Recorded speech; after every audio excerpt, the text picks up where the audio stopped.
saya menyenangkan anak. Tapi lupa apa yang harus saya lakukan. Pada waktu itu dokter sudah memperingatkan saya. Pada waktu dijahit, berhasil bisa nutup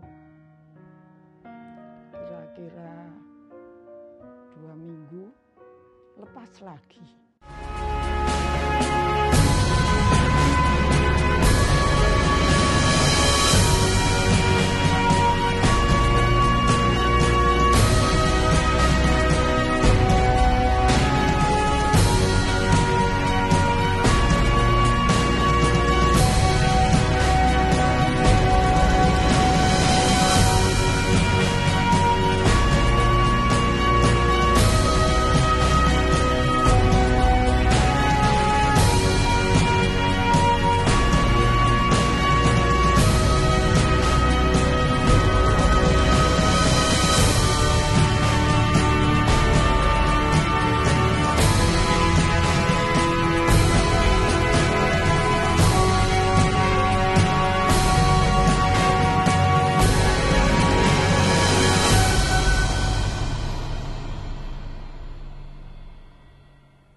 Bapak-bapak, ibu-ibu, dan saudara-saudara sekalian, dalam nama Tuhan Yesus Kristus, saya mau memperkenalkan diri. Nama saya Esti Dewiah Rejowati. Saya punya suami, namanya Sutarji Narimo Utomo. Tempat tinggal saya di Demangan Kidul, GK1 nomor 3. Wilayah 3. Saya dikaruniai anak 4. Satu namanya Eka Liliana Respati. Yang kedua Dwi Barliani Sumunaringsih. Yang ketiga Kustono Atmojo. Yang keempat Sehru Mentah Tias Utami.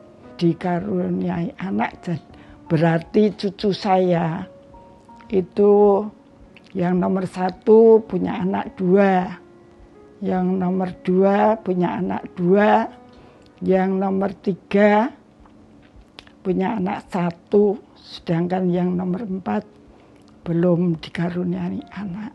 Saya sekarang mau bersaksi di dalam kehidupan saya mengenai mata saya.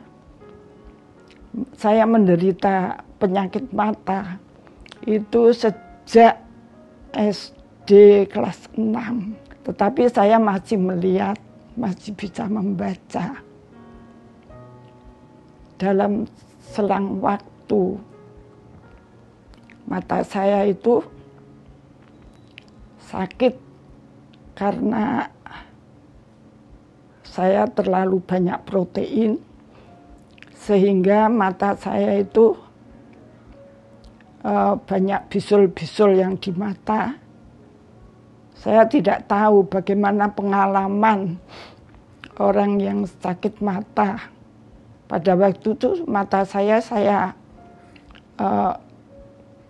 karena gatal, itu saya gesek-gesek. Ternyata mata yang digesek-gesek itu mengakibatkan pecahnya bisul. Akhirnya saya punya kornea rusak. Kornea saya kemudian tidak bisa melihat. Setelah saya tidak bisa melihat, saya pergi ke rumah sakit.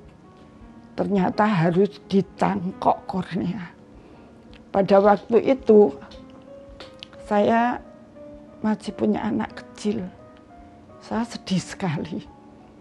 Bagaimana saya harus melakukan operasi sedangkan saya masih punya anak bayi yang nomor 3. Ternyata saya harus misahkan anak saya dari ASI. Saya langsung operasi. Tekad saya, mungkin saya bisa tertolong mata saya. Pada waktu saya operasi, saya menjalani ya dengan takut. Karena baru sekali itu aku operasi. Setelah saya operasi, saya bisa melihat sedikit demi sedikit, sedikit demi sedikit. Setelah 2 tahun, baru bisa baik kembali. Puji Tuhan, itu semua itu adalah penyertaan Tuhan, pertolongan Tuhan atas diri saya. Namun karena di dalam kehidupan, karena ya mungkin lupa, senang, bagaimana kesenangan saya ungkapkan pergi dengan anak-anak. Pada gembira, saya melihat anak-anak senang. Saya menyenangkan anak. Tapi lupa apa yang harus saya lakukan. Pada waktu itu dokter sudah memperingatkan saya. Saya tidak boleh 1, angkat junjung, 2, dorong. Tapi karena saya lupa tadi. Karena saking senengnya mungkin ya. Saya pergi, kendaraannya itu mogok. Saya disuruh suami saya, padahal saya nggak boleh mendorong. Karena lupa tadi saya dorong. Akhirnya mata saya lepas lagi. Jadi cangkoknya itu lepas jahitannya. Padahal sudah 2 tahunan itu harus dijahit. Pada waktu dijahit berhasil bisa nutup kira-kira 2 minggu, lepas lagi. Duh, saya sudah bingung. Saya pergi ke rumah sakit lagi karena pada waktu nggak dijahit itu saya nggak bisa membuka mata. Matanya itu menutup terus. Setelah dijahit ketiga kalinya, bisa. Tapi karena saya bekerja sebagai guru SD, saya sering koreksi, lepas lagi ketiga kalinya. Sampai ke-7 kalinya saya baru berhasil. Pada waktu ke-6 kalinya, itu saya sudah menyerah. Sudah mungkin aku udah nggak dapat melihat terang. Karena saya takut kalau kebutaan. Tetapi suami saya menguatkan iman saya. Percaya pada Tuhan, Tuhan akan menolong. Berdoa, menyerah. Saya serahkan semua kepada Tuhan. Pada waktu itu yang ke-6, dijahit lagi, lepas lagi. Saudara, gimana ini? Kok nggak bisa berhasil gimana?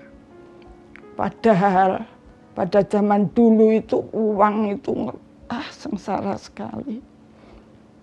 Mau mencari uang, waktu kerja, bayar guru itu saya itu kerjanya itu guru SD. Bekerja, bayarannya ya cuma sedikit dulu pada waktu sebelum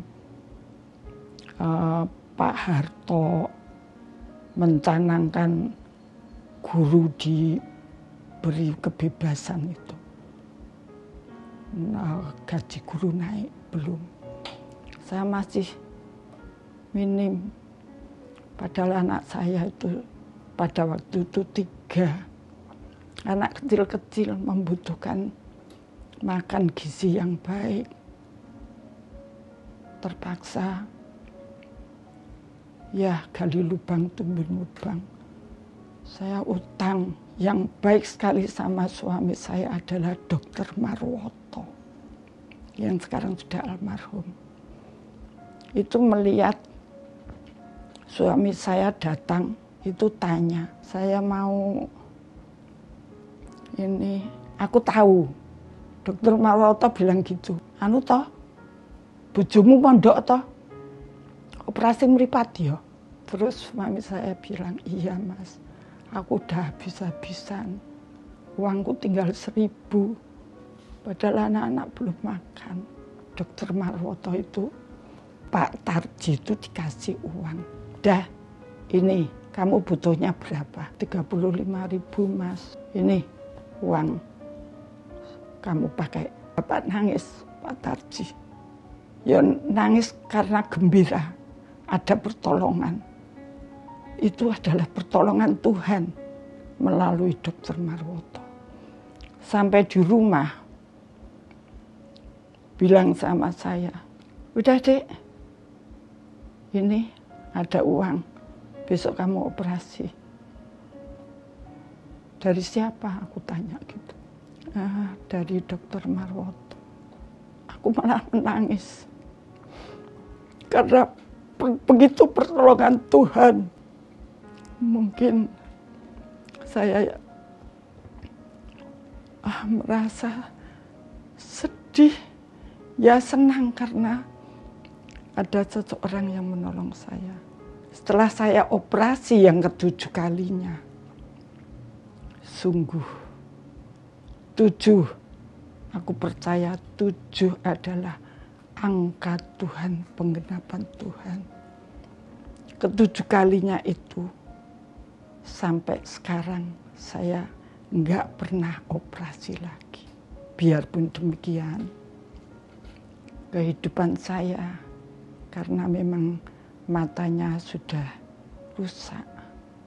Jadi ya tadinya sudah bagus sampai saya umur 54 karena pandangannya itu tambah menurun. Akhirnya saya mengundurkan diri untuk pekerjaan saya. Saya minta pensiun dini. Setelah saya pensiun dini, ya saya ya puji Tuhan, Tuhan selalu memberkati sampai anak-anak saya besar, sampai bisa lulus sekolah, sampai udah pada nikah. Itu adalah karena Tuhan yang menyertai. Dan sekarang apa yang akan menjadi kesaksian saya adalah tidak usah kita itu khawatir di dalam hidup. Soal kehidupan adalah yang punya Tuhan. Kita harus memperkuat iman kita. Baik kita senang, baik kita susah, kita serahkan kehidupan kita kepada. Saya percaya Tuhan senantiasa akan selalu menolong kita semua, baik yang kita senang, baik yang kita susah, mesti selalu dihibur. Kalau senang, tapi jangan sampai kita lupa seperti saya dulu senang sampai lupa mendorong untuk sebagai penutup saya. Mari bapak-bapak, ibu-ibu dan saudara-saudara, kita yakin kepada Tuhan bahwa Tuhan adalah yang menjadi juru selamat kita, menjadi penolong kita yang senantiasa sampai selama-lamanya. Dan Tuhan akan selalu beserta kita, asalkan kita selalu berserah diri. Terima kasih.